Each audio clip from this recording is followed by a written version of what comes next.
Let's bring in today's panel. Talk about this. Jonathan Hoenig from Capitalist Pig Hedge Fund. He's also Fox News contributor. Todd Horowitz, the host of the Bubba Trading Show. We got Chicago well represented today. Dan Mitchell, the co-founder of the Center for Freedom and Prosperity. Dan, let me start with you. The market kind of lost its triple-digit gains while Powell was speaking, specifically when he referenced the trade tariffs and concern that a number of businesses have about the increasing costs from that.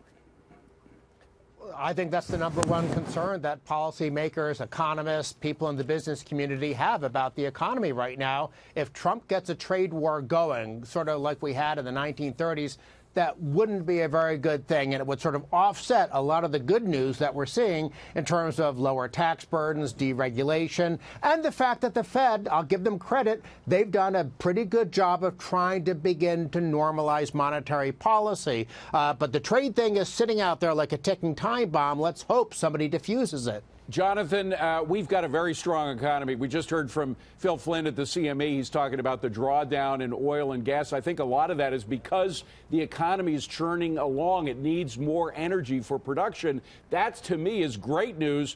But the last time Jerome Powell spoke, he talked about his concern of an overheated economy. That doesn't concern me. When you're growing at 2% for 10 years, I could use a little heat in the economy. What?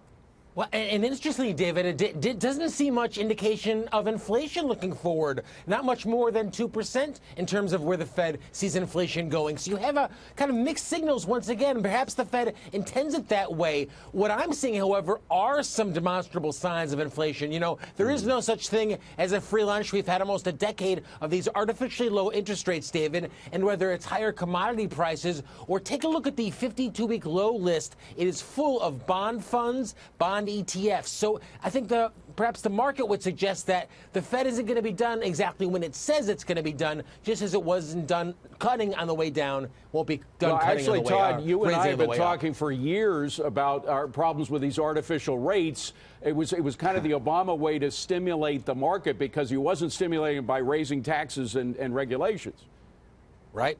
It's true. And for Hold better on, or worse, this is David, for we could Todd. be Go paying ahead, for it Todd. now. Thank you, Jonathan. Todd. Well, I think what you're looking at here, David, is Houdini would be rolling over in his grave with the magic act that Powell just pulled off by getting the dollar to get killed and flush, which really keeps global rates really unchanged. So although they raise rates in the United States, globally, the people that borrow from us are going to pay the same rate because the dollar got hammered because of this announcement. So this was more of an illusion from my standpoint, and these rates are still artificial. And I want to know when we're going to start to talk about the debt, because we still never wanted to address all this debt problem that we have out here. All right. Targeting Chinese trade, the Trump administration telling lawmakers on Capitol Hill today that action is needed. Our view is that we have a very serious problem of losing our intellectual property, which is really the biggest single advantage of the American economy. We are losing that to China in ways that are not reflective of the underlying economics. Dan, nobody has pushed back against them for a long time. They've been stealing intellectual property. The trade is not even close to free and fair. You know, everything from that to counterfeit goods coming into the country. I mean, there are just so many things. The Trump administration, I think, is right to be concerned about, in effect, the cronyism or the mercantilism in the Chinese economic model. My concern, though, is that I think we would be much better served either going through the WTO or having a multilateral approach with the EU and Japan, who are also concerned about Chinese misbehavior.